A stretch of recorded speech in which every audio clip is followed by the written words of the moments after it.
Quando você tem tantos créditos oficiais, você tem uma instituição como o BNDES, que empresta dinheiro abaixo do custo de captação médio do sistema bancário, alguém tem que pagar esta conta. Eu continuo aqui o bate-papo com o Eduardo Ribeiro Filho, que é consultor financeiro para empresas, sobre a prática do spread bancário aqui no Brasil. Falamos de alguns pilares, né? Ficou faltando um. A gente falou de públicos e bancos, agora vamos falar desse leviatã chamado governo, né? Eu diria para você que é o seguinte: no Brasil a gente tem um histórico já de uma economia formada de igrejinhas. Então, nós temos um sistema bancário, nós temos um sistema financeiro que aloca de maneira ineficiente os seus recursos. Uma das razões é porque nós temos uma série de linhas subsidiadas para determinados grupos que têm o poder, junto ao governo, de defender os seus interesses. De novo, de maneira legítima, mas são tantos grupos, alguns tão mais bem organizados do que os outros, que, na média, isso faz com que aquele que não seja bem organizado pague o preço do subsídio para quem é. Então, isso é um primeiro aspecto do problema do governo junto ao mercado financeiro, que a sociedade brasileira precisa discutir. Há que haver um plano estratégico sobre realmente quais são setores ou grupos que merecem algum tipo de subsídio. Qualquer país tem isso. Só que a discussão, a construção desse tipo de diferencial é feita de uma maneira que eu acredito mais transparente junto à sociedade. Esse é um primeiro aspecto. Você está falando em desigualdade na oferta de crédito aqui no Brasil? Desigualdade mesmo. Então, você tem um setor econômico qualquer que vai junto ao governo e diz: olha, eu emprego tanta gente, eu preciso de fundos subsidiados durante tantos anos porque nós precisamos nos recuperar da economia.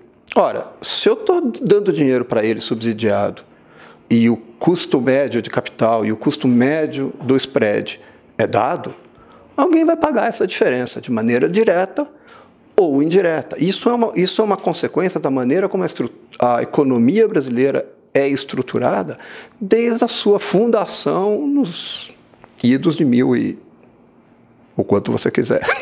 Quem geralmente paga esse preço? Quem acaba pagando esse preço são indivíduos, grupos ou setores da economia que não têm a mesma capacidade de organização e argumentação.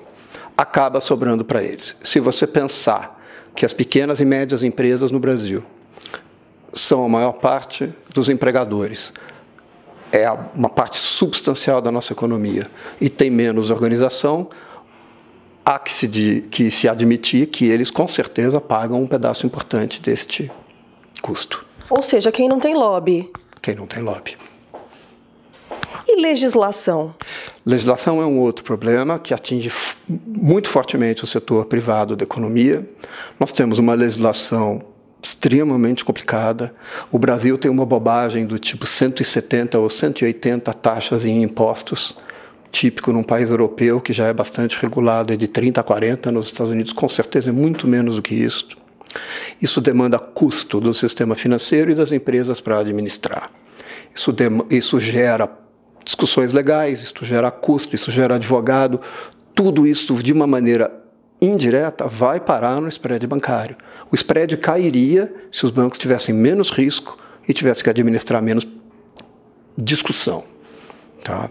Você já viu algum esforço, ao menos alguma discussão, de algum integrante do governo, numa tentativa, ou talvez só na ideia, de reduzir essa burocracia?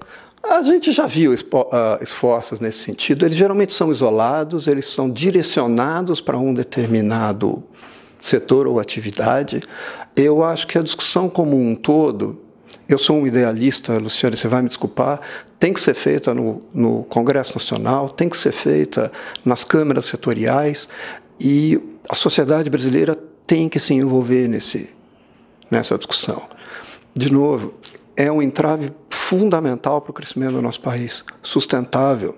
Não é possível que o spread bancário chegue a centenas de %, quando eu estou falando, por exemplo, das administradoras de cartão de crédito.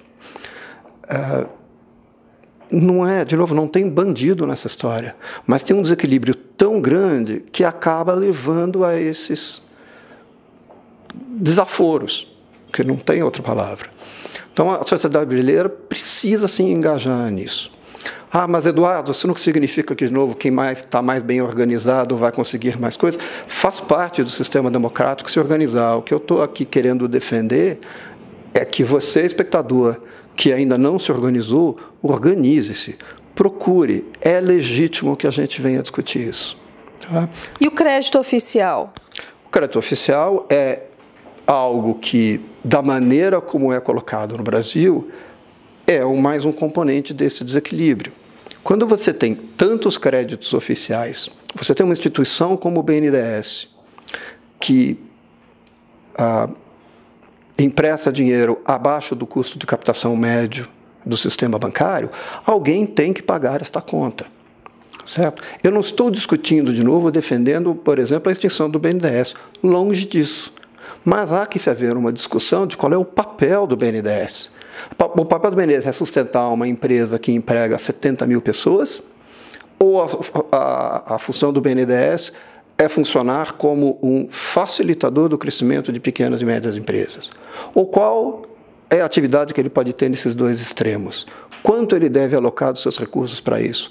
Essa discussão é mal feita e ela é intransparente.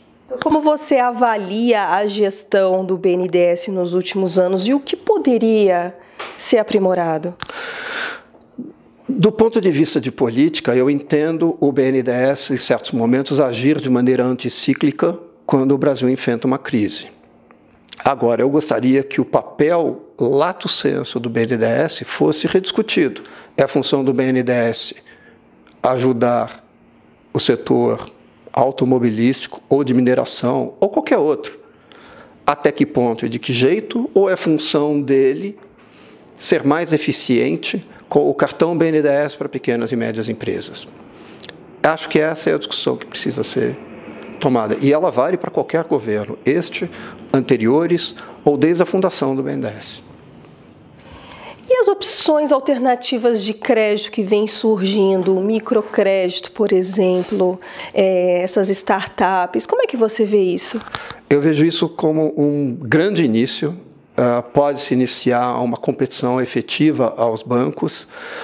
As instituições bancárias já estão perdendo muito cliente para os fundos de direitos creditórios, que estão sabendo ocupar o espaço junto a médias empresas, que, mesmo algumas grandes empresas, que o mercado financeiro não está ocupando direito. Então, Eduardo, então significa que já estamos tendo mais competição. Não estou dizendo que o mercado está engessado sem fazer nada nunca, mas há certamente muito mais do que nós podemos fazer. E você, que é tomador de crédito, vá procurar novas opções. Elas existem, estão aí e tem gente para ajudar a encontrá-las. Como buscar e pesquisar? Pesquisa e procure os profissionais e as empresas que ajudam você a isto.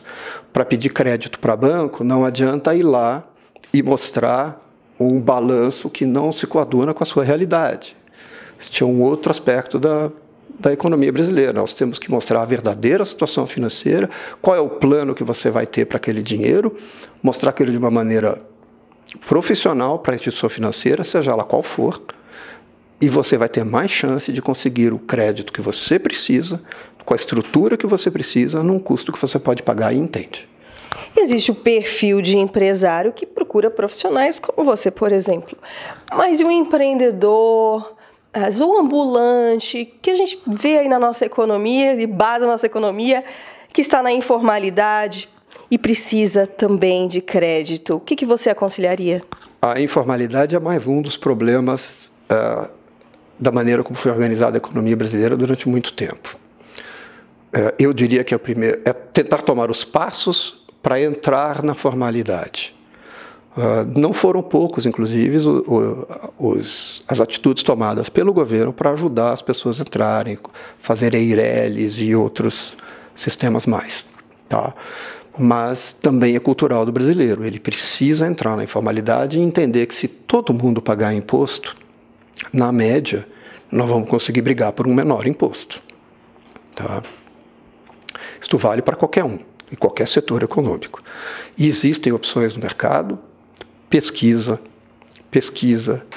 bate perna. Ora, o brasileiro bate perna para vender o seu produto, por que não pode bater perna para procurar um produto financeiro? Vamos procurar que a gente encontra. Internet é uma boa ferramenta?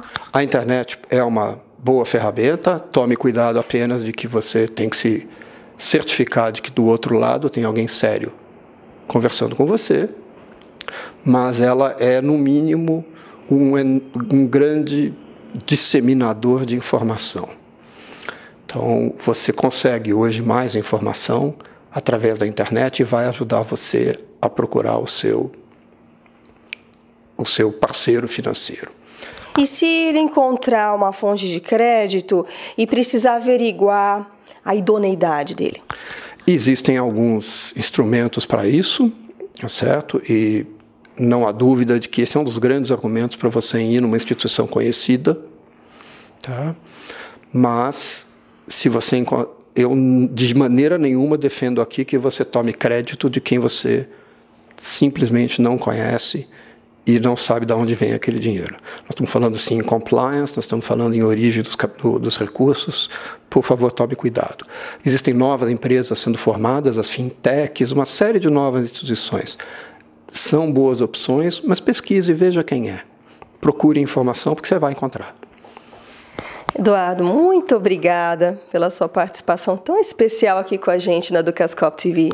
Muito obrigado e estamos à disposição, Luciane, para o que precisar. Até a próxima. Luciane Miranda para a Ducascope TV.